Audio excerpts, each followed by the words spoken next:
Hello, Miami, and thank you for joining us, Kate, Fran, and Katica. We're here to discuss a really important topic and hopefully learn something along the way. And it might make sense to start with some data. Katica, you're in the business of data about this subject. Can you give us some high-level learnings? About gender equity? Yes. You bet. So I can talk about it in the workplace. I can also talk about it more broadly in the economy. One of the things, Pipeline, the company that I run, actually started with research.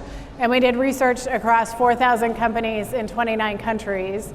And what we found was that for every 10% increase in intersectional gender equity, so gender plus race and ethnicity and age, there's a 1 to 2% increase in revenue. So it's not only the right thing to do, it's actually a massive economic opportunity in companies. What we saw in the marketplace is that 96% of CEOs put equity in their top priorities. The issue is that only 22% of employees regularly see it shared and measured. So you have a 74-point gap between what companies and CEOs say is important, essentially their employer branding, and the actual employee experience. So that's what Pipeline is designed to solve. Maybe we can, for the more general topic of equity in the workplace, get a show of hands of if anybody in the audience feels like their organization has it handled. Anyone who thinks that there's still a fair amount to go and things we need to understand better to make it happen? I certainly do.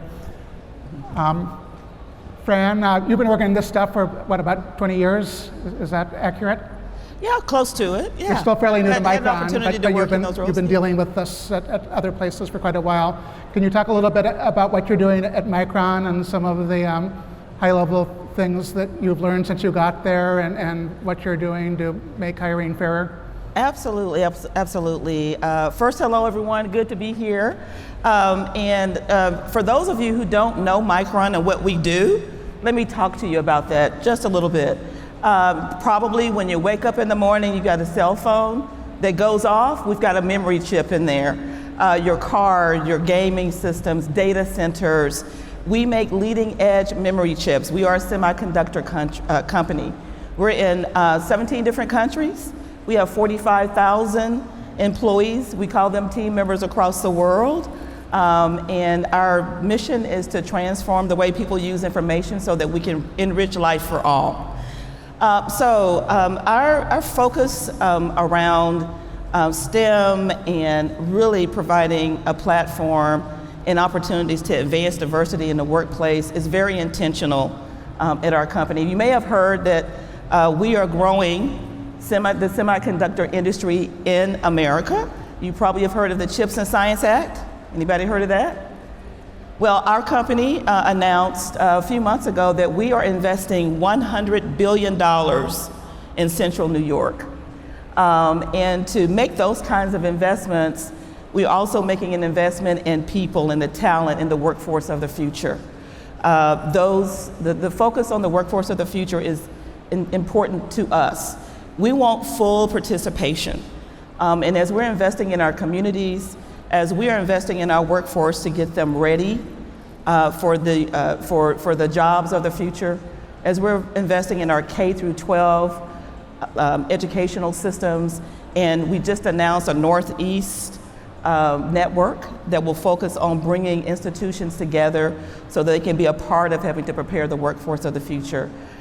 We are all in and very excited about how we're going to support this effort to have full participation and bring in marginalized communities to ensure that we're providing opportunities for all. It really is a multi-generational impact opportunity. Thanks. Kate, can you tell us a little bit about what's going on at Akamai? And am I right, you've been at the company for almost its entirety? Yes, indeed, almost. From a period when not enough people were thinking about this, but bring us up to date on what's going on these days. Yeah, so Akamai Technologies, we are headquartered in Cambridge, Massachusetts.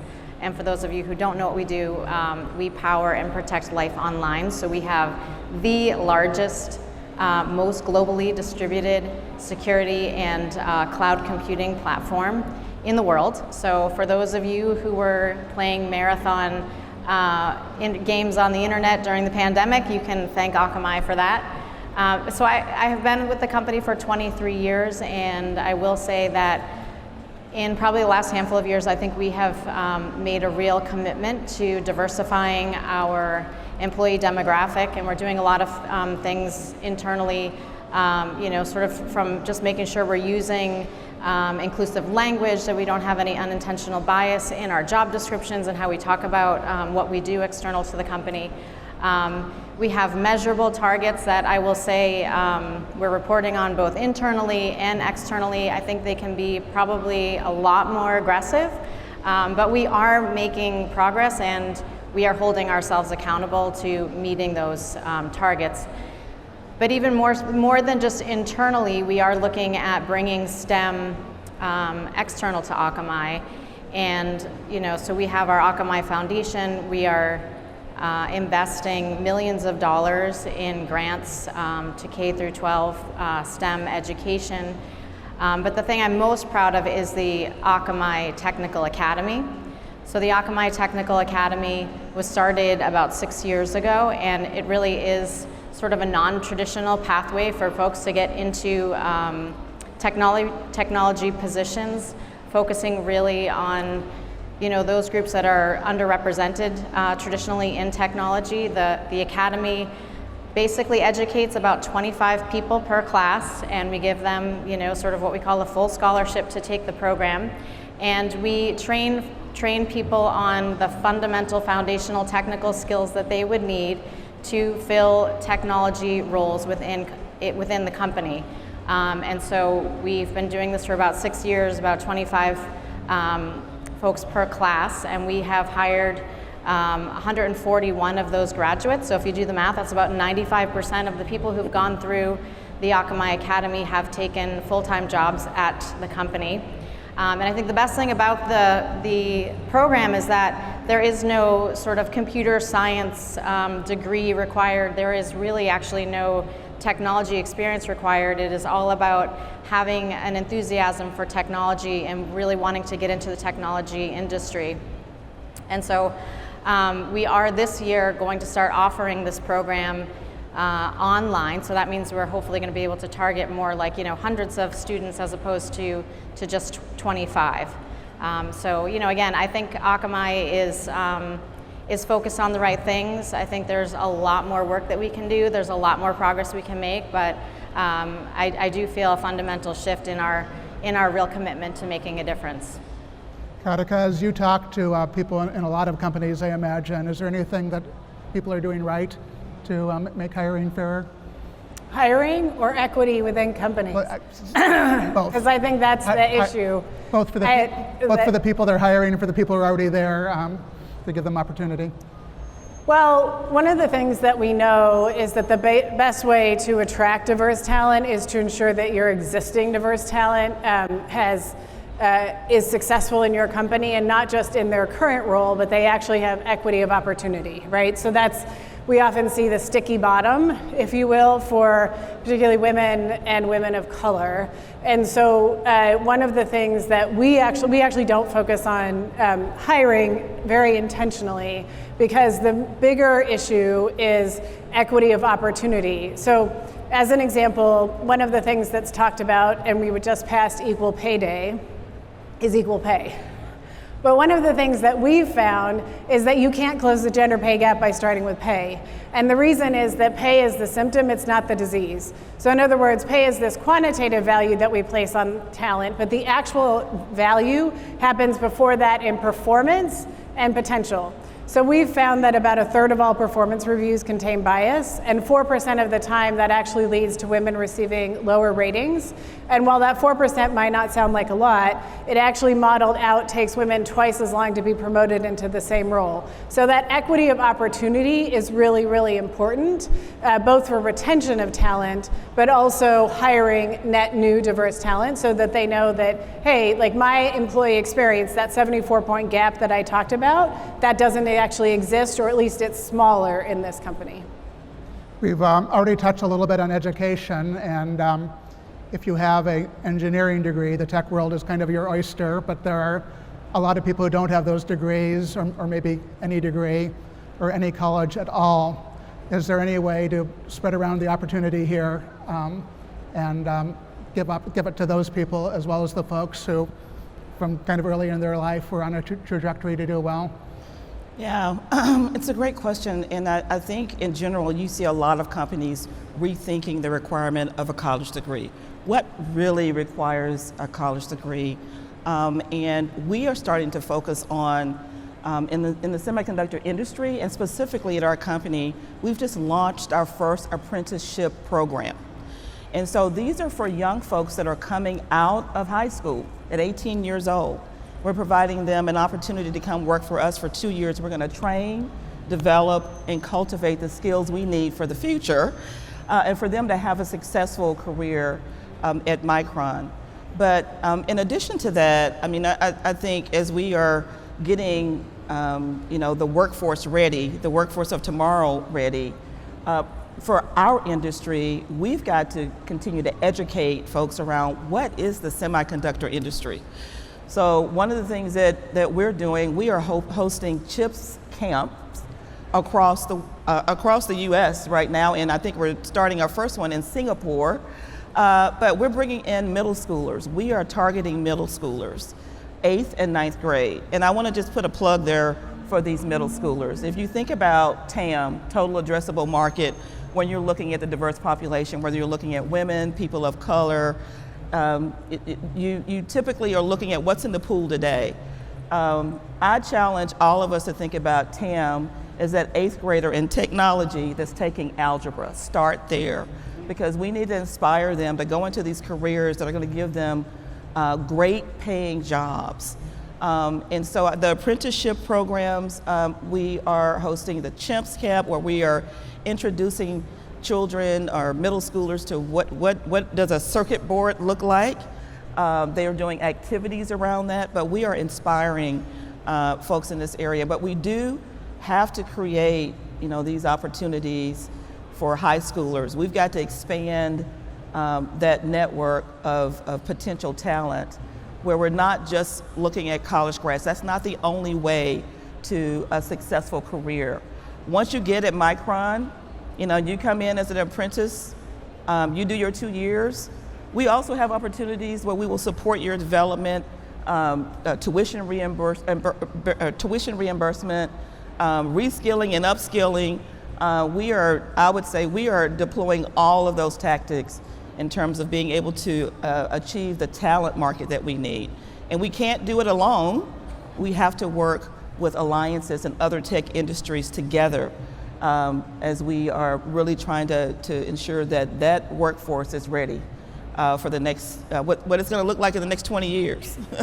Yeah, so I would agree wholeheartedly with this idea that we really need to reach sort of the younger next generation at the earliest age possible. And at Akamai, we do some similar things, not on the scale that you guys are doing it at Micron yet, but we have this program called Lewin Labs. So Danny Lewin, who was one of our co-founders, and is no longer with us, unfortunately, but we've created these Lewin Labs where we're taking, in some cases, this is globally around the world, these are mobile sort of labs where we bring kids in and we show them, we start to teach them sort of simple techniques around software development and software engineering, and explain to them about this massive distributed network that we have, again, just to kind of create the interest at a younger age, so that kids really can start to have a platform to take off from there. And I will also say that we'd be silly if we didn't recognize the fact that that the younger generation is just more tech savvy. And so to have sort of limitations on who you are going to bring into your company by forcing these requirements of degrees in computer science it's really just limiting us. And so we're looking at ways to kind of reduce those requirements so that we can bring folks in. Again, the Akamai Technical Academy is a good example of allowing people to come in and take on technical roles within the company without necessarily having the degrees, and have sort of these non-traditional pathways into the roles. But again, there's so much more that we need to do in terms of encouraging younger, especially females, in STEM, and really bringing up that next generation. I agree with Kate on that. I just want those non-traditional pathways, second chance programs. I think all of the above, are really compelling ways that we need to nurture and support this next workforce in the future.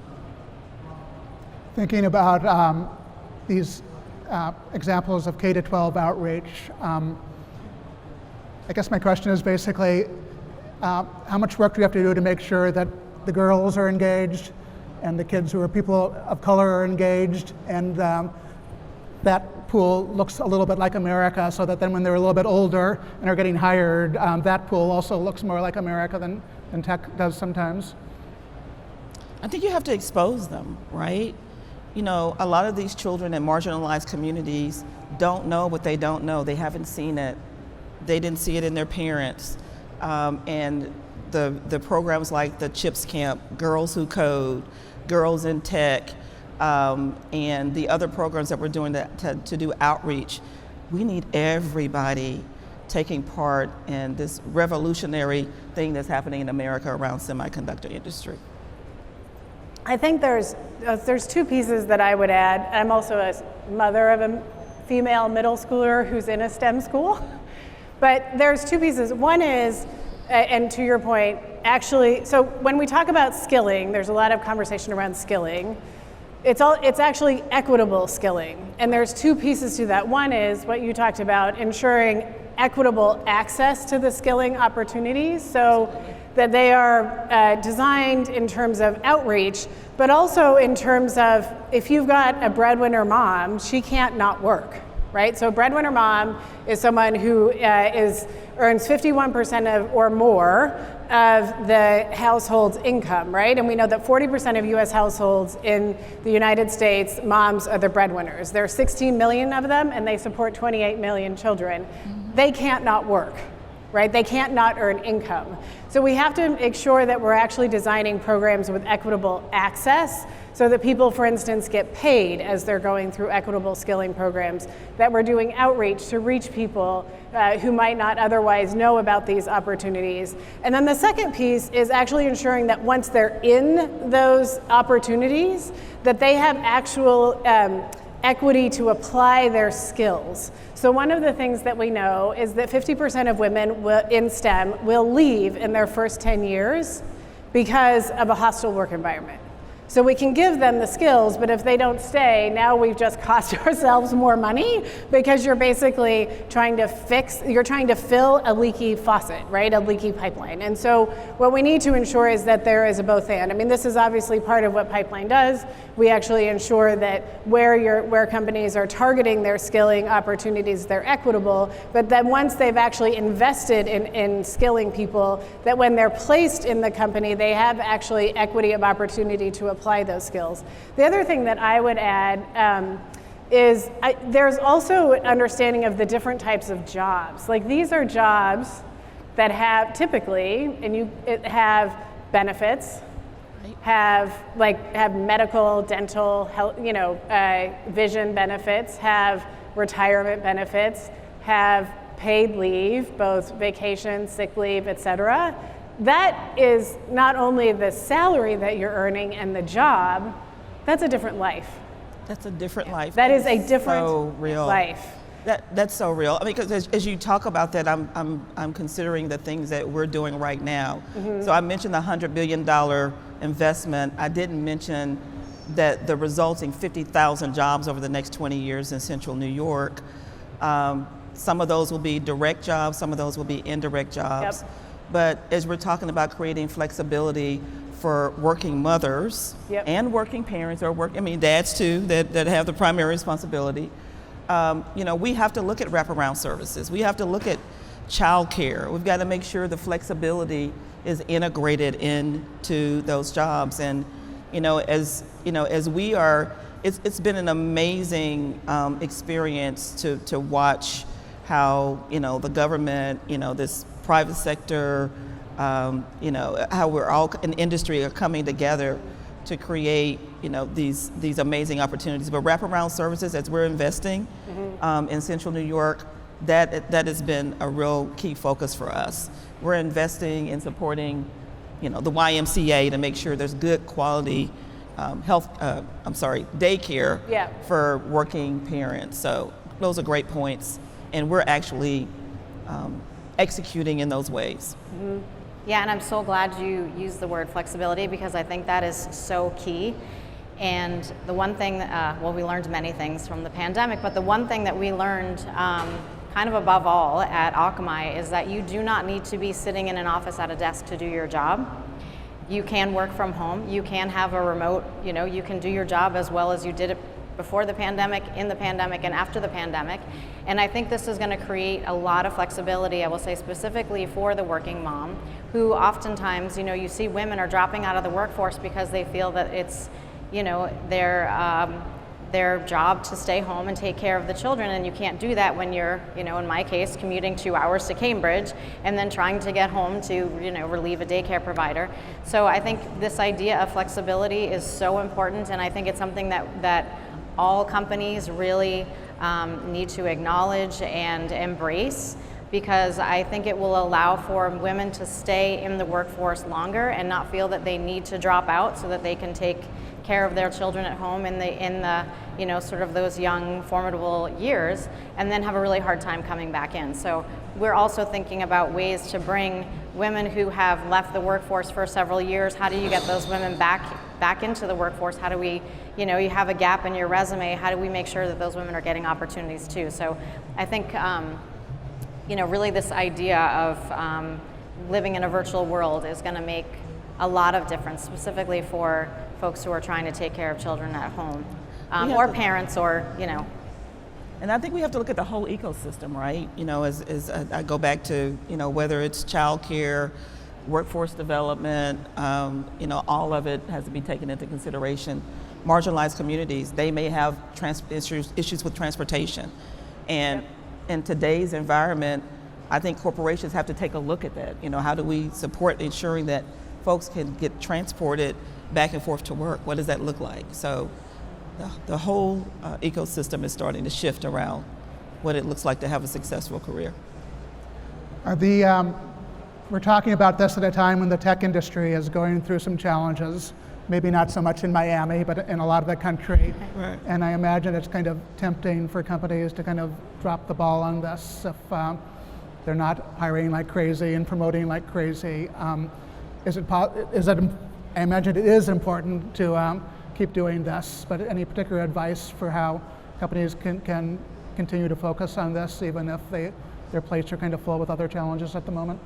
So one of the things that we know from research is that companies that actually double down, put equity at the core of their strategy in an economic downturn, and we're sort of not sure where we are right now, but may or may not be in an economic downturn. I think the next 2 quarters will let us know. But companies that put equity in and make that a priority during an economic downturn actually double their returns on equity. So and that's just based on their stock price. So the time that you actually do not want to let go of your diversity, equity, and inclusion initiatives is in an economic downturn. You actually want to double down. The other piece of that is it's not just hiring that matters, it's actually ensuring that once people are in your company, they have equity of opportunity. And a lot of that is based on skills. So do we understand what skills people have and how we can actually deploy them across the company? Because your strategy may actually change in an economic downturn because there are different opportunities.